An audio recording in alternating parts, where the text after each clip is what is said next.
Assalamualaikum warahmatullahi wabarakatuh. Nama Muhammad Haikal bin Nurizam 1172271. InsyaAllah pada hari ini saya akan membentangkan buku yang telah saya siap karangkan yang bertajuk Pejuang Saham Inverted Hammer.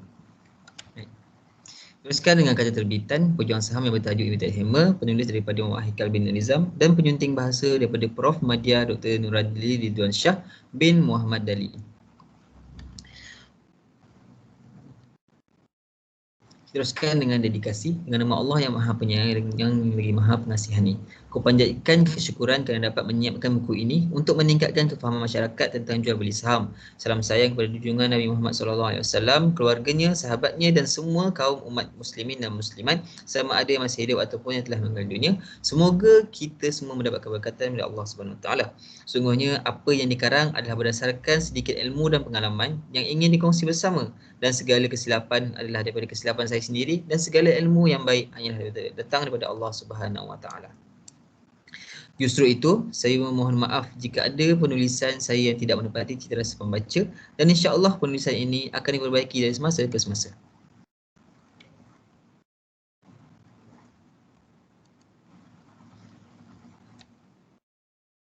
Buku ini adalah bertujuan untuk kita semula berjinak dalam pelaburan saham. Terima kasih.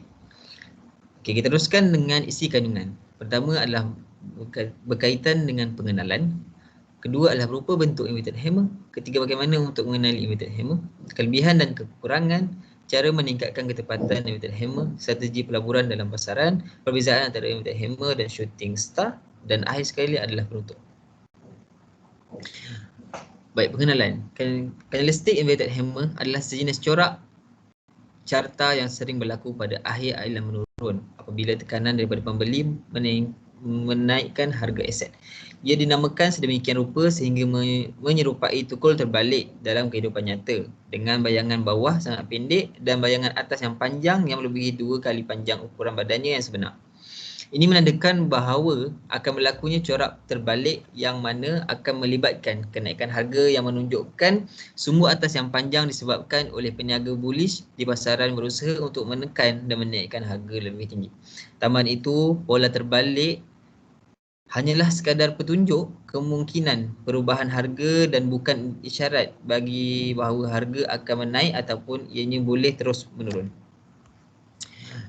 Bentuk inverted hammer. Berdasarkan rajah satu di atas, pembentukan inverted hammer dibuat apabila harga terbuka, rendah dan tutup sama-sama.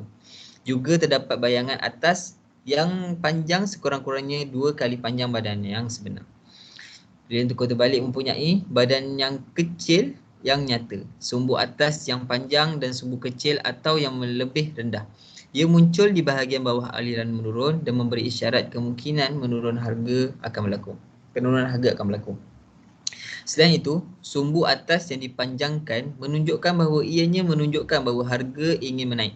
Pengesahan langkah ini akan disahkan atau ditolak melalui tindakan harga selepasnya. Bagaimana untuk mengenali corak ini? Untuk mengenali dan memastikan bahawa ianya adalah pola inverted hammer, kita boleh mengenali corak tersebut berdasarkan graf.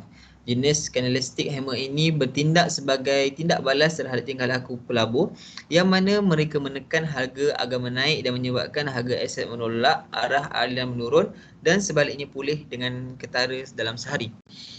Selain itu, pola graf yang menurun berlaku apabila harga menurun menguasai pasaran.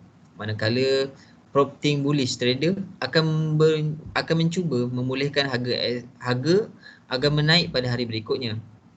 Dalam keadaan di mana sentimental pedagang menurun, tidak dapat bergerak dengan berkesan, corak inverted hammer pula muncul seterusnya mendorong harga aset menaik.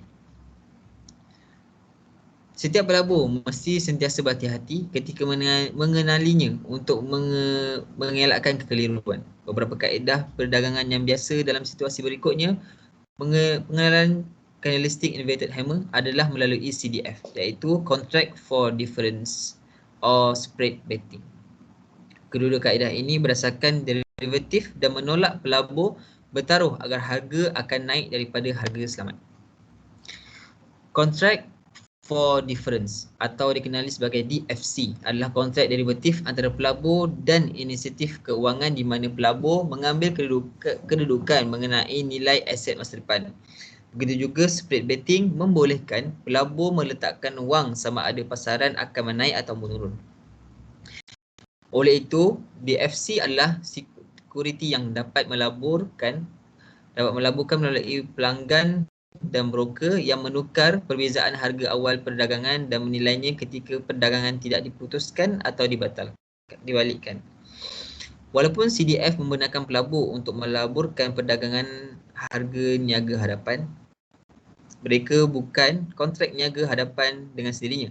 CDF tidak mempunyai tarikh luput yang mempunyai harga yang telah ditetapkan, tapi berdagang seperti security lain dengan harga beli dan jual.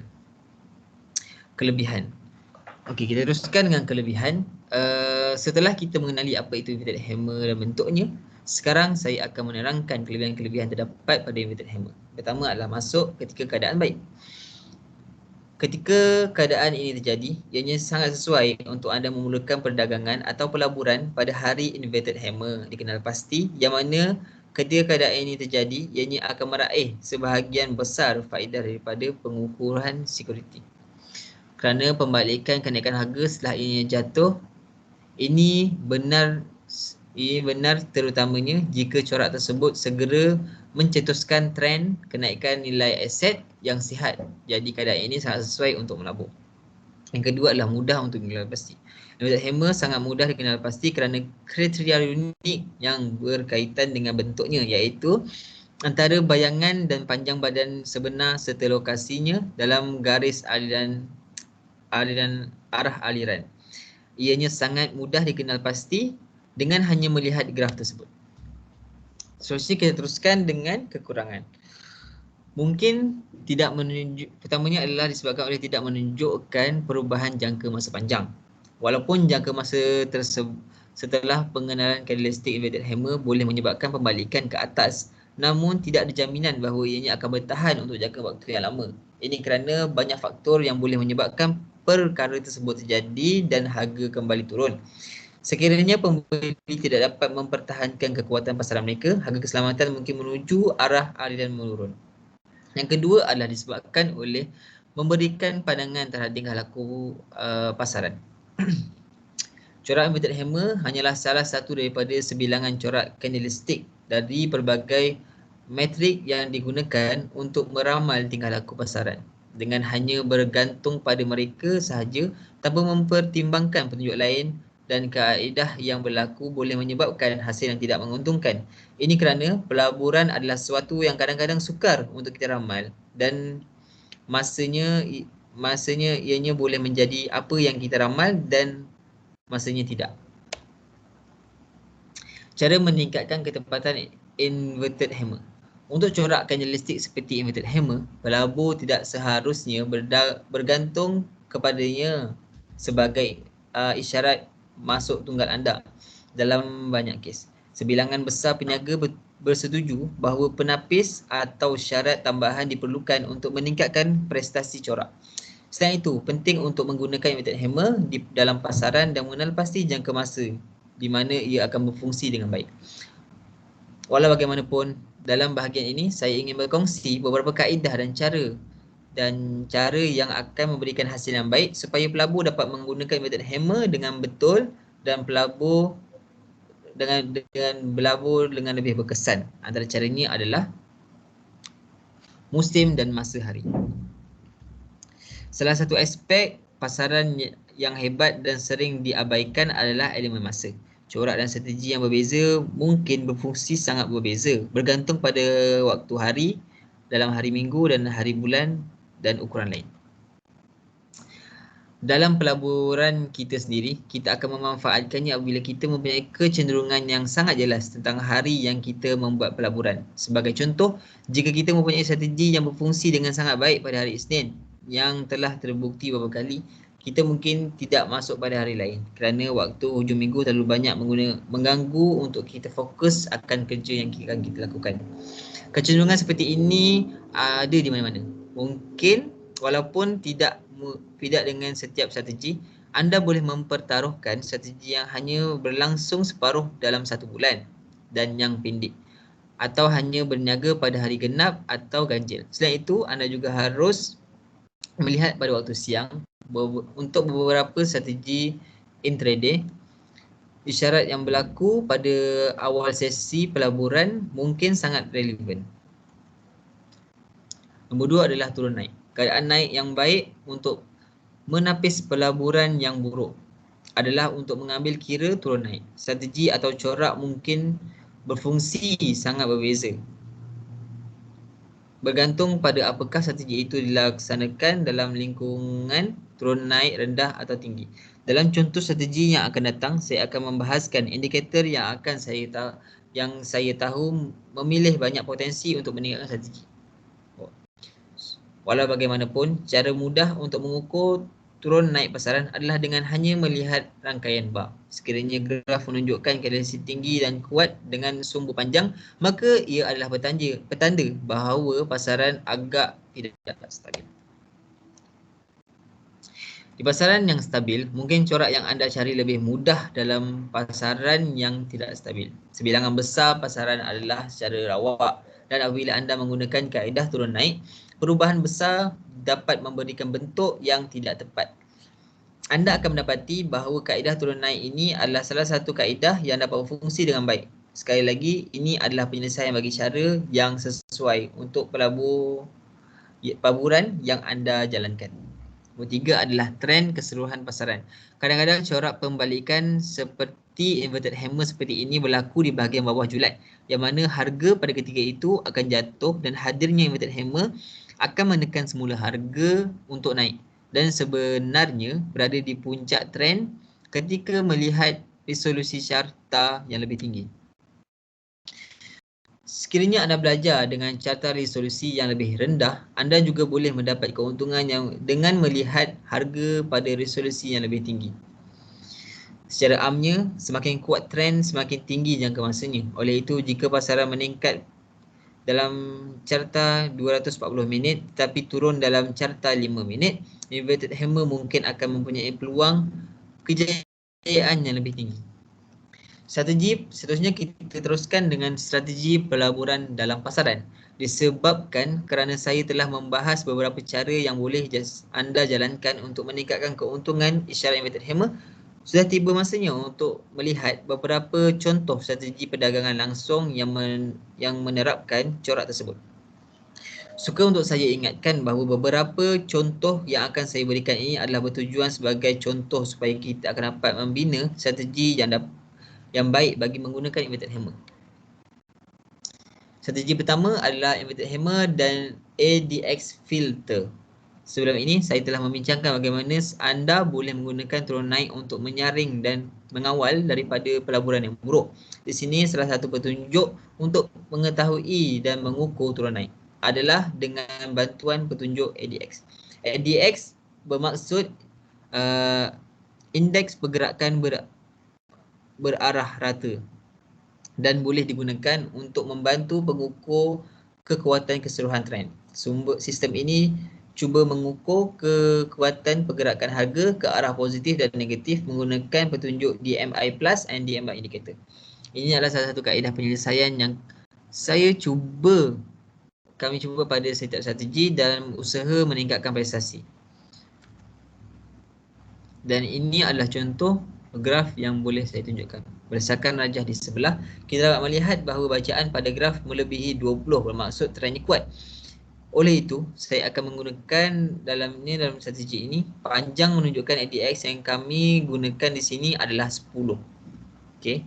Jadi untuk langkah pertama, apabila anda melihat inverted hammer berada pada keadaan terbalik dan ADX melebihi 20, maka keadaan ini adalah amat sesuai untuk kita beli disebabkan oleh harga akan meningkat naik. Kemudian setelah harga meningkat naik, kita akan boleh keluar dan jual unit saham yang kita beli setelah melebihi 5 bar. Ini kerana berdasarkan graf tersebut, kita dapat melihat bahawa harga setelah bar yang kelima turun. Jadi, untuk langkah keselamatan daripada trend rugi, nasihatkan untuk keluar atau menjual unit tersebut setelah bar yang kelima. Bodoh adalah strategi pelaburan. Strategi pelaburan yang kedua adalah inverted hammer dengan RSI. Indeks kekurangan relatif ataupun RSI adalah petunjuk momentum yang digunakan untuk analisis teknikal untuk mengukur perubahan besar harga baru-baru ini untuk menilai keadaan overbought ataupun oversold dalam harga saham atau aset lain. Salah satu konsep utama yang digunakan oleh banyak peniaga di pasaran equity adalah konsep pembalikan. Ringkasnya, ia bermaksud bahawa pasaran cenderung untuk kembali setelah berlakunya banyak pergerakan ke arah mana pun. Apabila pasaran telah bergerak terlalu banyak ke arah bawah, kita boleh mengatakan bahawa ianya disebabkan oleh pelabur yang telah menjual unit. Dan sebaliknya, apabila terlalu banyak pergerakan naik, ia boleh mengatakan bahawa harga sedang meningkat naik. Sekarang seperti apa yang telah saya terangkan di awal perbincangan ini, bahawa inverted hammer berlaku setelah aliran menurun ketika pasaran dijual. Berdasarkan graf di sebelah, kita memerlukan bacaan RSI 30 atau kurang dan seterusnya kita akan menggunakan RSI sehingga ke tempoh 5. Jadi untuk langkah pertama ini, kita akan melabur sekiranya terdapat inverted hammer pada RSI 5 tempoh yang lebih rendah daripada 30. Untuk jalan keluar, kami juga akan menggunakan RSI. Saya akan keluar daripada pasaran apabila saya dapat mengenal pasti bacaan RSI 70 atau lebih pada graf. Seterusnya dengan perbezaan antara inverted hammer dan shooting star. Inverted hammer tidak boleh dikelirukan dengan shooting star. Kedua-dua lilin mempunyai penampilan yang hampir serupa tetapi mempunyai makna yang sangat berbeza. Shooting star ia adalah isyarat menurun dan muncul di bahagian atas aliran menaik. Sementara inverted hammer adalah isyarat kenaikan harga di bahagian bawah aliran menurun. Dalam analisis teknikal, corak candlestick inverted hammer ini adalah kebalikan daripada corak hammer. Corak mempunyai satu lilin buka, tutup rendah berada di dalam corak yang rendah. Carta di sebelah menunjukkan corak candlestick inverted hammer dan shooting range. Corak inverted hammer terbentuk apabila pembeli mendorong harga saham lebih tinggi berbanding penjual. Walau bagaimanapun, stok mengundur dan ditutup berhampiran tempat terbuka. Corak ini menggambarkan minat pembeli atas alasan teknikal, psikologi atau asas. Apabila corak terbentuk dalam aliran menurun, ini menunjukkan kemungkinan penurunan pasaran atau perubahan arah aliran. Jadi ini adalah salah satu corak pembalikan. Corak candlestick shooting star mempunyai satu aliran. Ia kelihatan seperti bintang jatuh yang terbuka, dekat dan rendah berada di berdekatan dengan tempat lilin. Corak candlestick shooting star terbentuk apabila pembeli mendorong harga lebih tinggi berbanding menjual. Walau bagaimanapun, stok jatuh dan tutup berhampiran paras rendah. Apabila corak terbuka dalam aliran menaik, ini menunjukkan kemungkinan kenaikan pasaran atau perubahan trend. Jadi ini adalah corak candlestick pembalikan. Dan untuk yang penutupnya adalah inverted hammer terbalik banyak digunakan dalam analitik teknikal untuk mencari titik pembalikan aliran menurun. Disebabkan ianya adalah corak lilin tunggal, oleh itu ia memerlukan pengesahan tambahan. Pembentukannya muncul pada mana-mana tempoh carta dan aset. Jadi strategi perdagangan fleksibel sangat membantu pelabur bagi memasuki pasaran. Thank you. Itu saja pada saya. Terima kasih.